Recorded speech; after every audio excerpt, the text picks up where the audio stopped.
Oseo. Oseo. Konnichiwa. We're in Japan today. Yesterday was International Cats Day. So we started out with a cat there, and we are having a cat episode going on at our house of several cats, and it all fits right in with that. We're talking about Japan today, and let's start right off with a Japanese person comes out not through the know thyself of the Greeks, but through his or her identification with his bodily animate presence. Certainly another presence, a presence that is in a object, a flat, shiny, reflective object, a mirror reflection, a different being there, not this body. And this presence, whether it's animate or inanimate, is Shinto's true object of worship and Japan's most true inner self. And the animate person here has these returns in the kami. You know, it's the things kami, the symbols kami, the thought body kamis, the memory body kamis, the obligation body kamis. This is the barter of the finite for the infinite. Kamis is ubiquitous in Japan. The kami are, in one sense, referring to like the shi of the Irish, the banshee, you know, or the wakan of the Lakota, or the gie of the Navajos. There's a little bit in that. The name Shinto is actually from the Chinese word, Shentao, meaning spirits. But the kami of the Japanese is even more extensive. What the kami are quiddities. Everything that has ever been, and everything that is now, and everything that will ever be are quiddities. These are the kami. And among the world of the quiddities, there are the quid that are the Netsukiyo quid. Those quids that have that certain something that just makes them a little bit different. And it can be anything, absolutely, anything whatsoever at all. So the name Shinto is a very syncretic, sort of a cultural net for Japan. And to say the word Japan is a European rendition of the Japanese Nihon. Nihon is the origin of the sun. And Wagakuni is more the Japanese expression for themselves, our country. And the origin of the sun, I would also say my theme would be how the sun came out. And that's the way that we're going here. The chronicles, what I'm showing up here, this is the Nihongi. And this was sort of composed or put together in the early 8th century in Japan. And Japan had been taken in the Chinese culture for about 300 years or so, the Chinese writing and culture and Chinese thought and so forth, because without that they obviously could not have written this at that time. And it is a very heterogeneous collection of things. Interesting is somewhat analogies to Bishop Bede, who wrote the Ecclesiastical History of England, pretty close to the same time, I think in the 8th century. So it's sort of like that. But the first part of it is called the Age of the Gods. So I should say that this has its English translation by an Irishman from North Ireland who went to the Ireland Queen's University, William Ashton, like that. And he spent several years in the late 19th century living in Japan and learning the language, and very fortunately has translated this with copious footnotes, through it and so forth. So what I'm going to do a reading here is an abridgment, of the mythical part of this. It's a severe abridgment that I'm reading because the writing here is practically Baroque. And it's all right to read yourself, but it's not really good to stand up here and read something like that. So that's something that I'm deriving this piece from. The particular story that we have is Amaterasu, who was the heaven shining one, kind of glossed as the sun goddess there. And her brother has committed some really awful offenses, and I won't go into them at all, but it is enough to upset his sister so much, that she declares, that she's had enough of having to live in a world with her brother in this misbehavior. So she enters into a rock cave, the way it's described, it's the crevice or a cavity in a rock, and she enters in there and she closes herself up in there. So of course, since she's the sun, all the world, becomes dark and so forth. So all of the kami assemble and they try to find some way to get her to come out, to open up and come out. And they put together all kinds of things, which are all part of the myth that become, well, more or less the symbols for this culture being called Shinto. And that's the rendering of the story of how it is that they get her to come out. And that come out is very much what is different here. Know thyself was really from the Oracle of Delphi to Pythagoras, who really, extended that. And that has become totally the font of Western psychology. And this totally different, come out, as yourself in this way in the mirror, is utterly different from the Greek know thyself and its descendant psychologies. So that's the way that I can start this off. Now I'm going to do this reading. Again, this is an abridged version that I've made from a very lengthy, very Baroque piece that's actually written in the Nihongi. I'll just start it this way.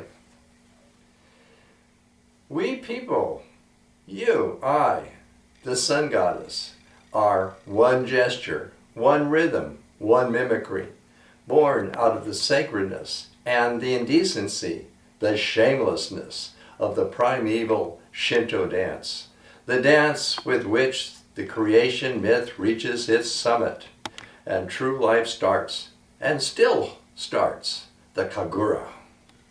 Danced by Ame no Uzo me no Mikoto, the heaven alarming female Augustusness, in front of the closed rock mouth kami, and the hidden light kami in it. Sacred and shameless dance it was, danced by the heaven-alarming female Augustusness, who thus saved the two worlds from darkness and woe, the dance Messiah Kami. When Amaterasu Omi Kami, the sun goddess, outraged and angered by her mischievous brothers, heaven and earth endangering misbehavior, entered the cave, whose door she shut behind her. The plain of high heaven and the central land of reed plains were plunged in eternal night and woe.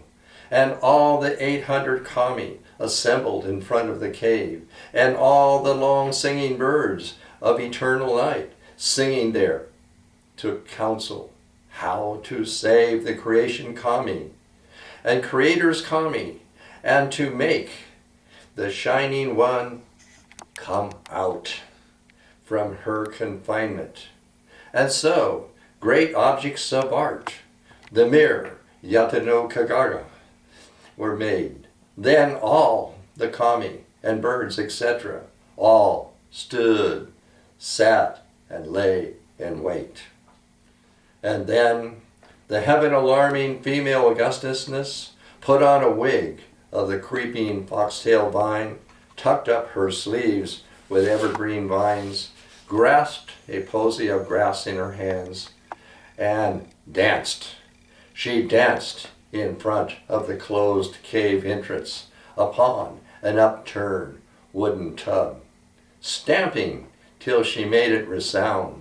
She danced thus, pulling out the nipples of her breasts, pushing down her skirt string, exposing her privates, shook her booty, and all the plains of heaven and earth then shook with laughter. And the 800 kami then shook with laughter. Then, amazed, the Shining One, slightly opening the door, exclaimed, "How is it, my retirement having caused darkness and woe, that heaven and earth's merriment should prevail?"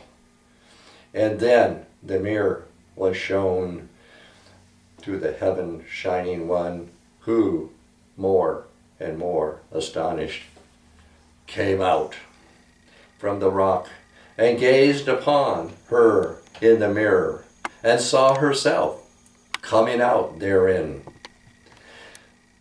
And the hidden behind the rock kami took her hand and drew her out. And forever also Amaterasu's great mirror, the main Shintai, the deity body, is made one with all kami mirrors, large and small, which either as a humble Shintai on a household altar or as everybody's everyday object of personal care, to come out, as seen in the reflection, to come out from shame, learned childhood, and to replunge into pre-shame child, purified, the self without shame. As a result of the opening of the cave door, the divine light that refreshes and revives everything was then restored to the world. There. That is the true story of how the sun came out. And here I will show my display. Really is a kamidon, an altar of the kami. First off is here, this is my painting of her as she is appearing there in the opening of the rock crevice as she is there. I had Eric start, right here with this little fan like that, hirachu, meaning this is the opening, and then misaru, allowed to be seen. This is a Shinto piece, so now she's allowing to be seen. And here I have her apron here, which is maike, to be in front. So that's the way she's saying that she is coming out. And I have her emerging here. And also, if you get the camera can go up here, this rope here with the paper there, when the kami was bringing her out of the cave, the other kami tied a rope in back of her across the entrance of the cave so that she could not go back into the cave. She couldn't back up any farther. So that is one of the main symbols in all Shinto shrines or anything. And that rope is made of the straw, rice straw, shiminoha. And these papers are the offerings. They're made of the mulberry paper. So that's all that is there. And here in this piece here, I've written the Japanese characters for come out, deru. And this is the character derived from the Chinese, so it's kana. And it has been made from the foot, meaning to step. So this is the verb. This is the verb to come out. So that's what we're seeing here. And here I have this old Japanese basket. This is made from the mountain cherry bark.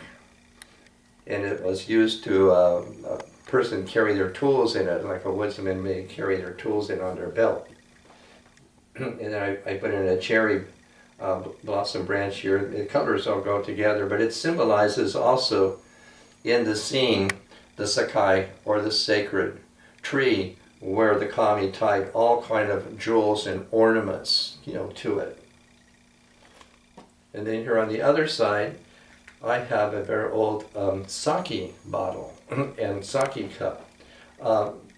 Shinto mostly does not use ceramic, and they usually use just only natural wood, but we can't have a natural wood bottle for that, so it's unglazed there. But what the relevance is that it's an offering.